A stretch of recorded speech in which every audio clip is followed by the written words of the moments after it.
Machini ya kwa Ramogi weche manyen mag kangi kacha biro ne achiel kokalo Ramogi TV. Nyinga en George Bati.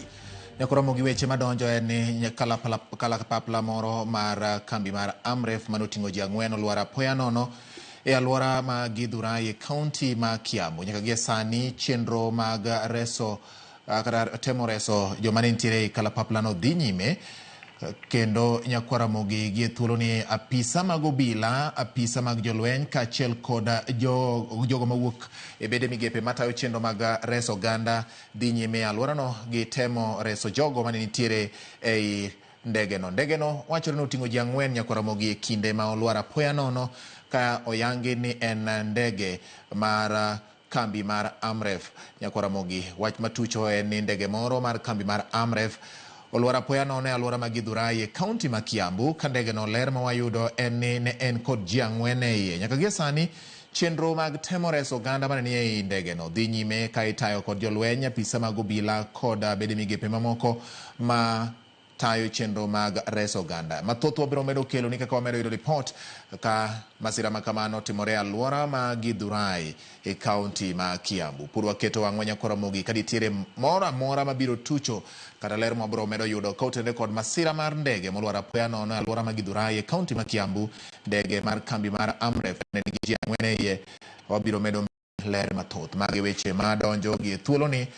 Mana ka wachako weche manyien mag kagi kacha. Ka wadhi nyime ni jago moro ma ichich ni osebedo ka timo timbene e gwenge mag Gemiala e kaunti ma Siaya ondhi gi jopiny mane opong' kod mirima e boma ma Yala okinyi ma kawuono bang' kane giyudhe lwet obila mane osemake kar dak ma Kibose kaunti ma Kisumu tieno manyoro. Nyo make bang' kane ofwenyore ni ne orendore ni omanyo tij kwath kaka yor kwepo meko mar obila kuom dweche 2 mokadho.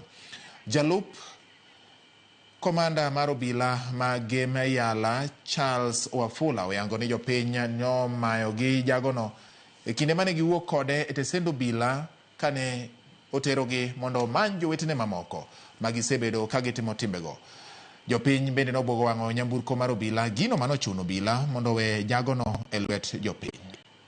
Tumemshika Kibose huko hideout, so leta papa station, lakini wakati tumetoka nayo kuna information ambayo ametupatia leading information, lakini sio wananchi wamepata information na tumepata wananchi wengi sana wamefunga barabara, so wametu confront. Sasa hatukuwa na namna, wamemtoa na mobbing justice ka take place, wamemuua na kuagiza moto.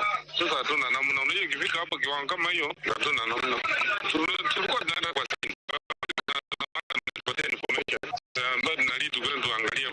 kuna mtu ametu information ambaye tupatia kupatana hii mauaji alikuwa anafanya. So tukifika tuko barabara ametu confront. Tumekuwa confront na watu wengi sana. Sasa wanataka kuchoma gari na nini, wanataka kuona hiyo suspect mambo yake imeisha. Obila e kaunti ma Kisii kaachiel kod Okwach Kich osechako timo nonro bang' nyathi ma jahigni 3 manowe gi jatich e ot oyud ka odema onegi e kar dak ma Kamabundu e kaunti ma Kisii. Kaluwore kod Austin Memba ma en jalup ruoth e gweng' makono, owacho ni nyathino mong'ere kaka Moses Mokua noyudi konegi kendo apisas mag arita e alworano ne ochopo kanyo mar rango ringre. Gie sani ringre nyathino osetere kar kano ringre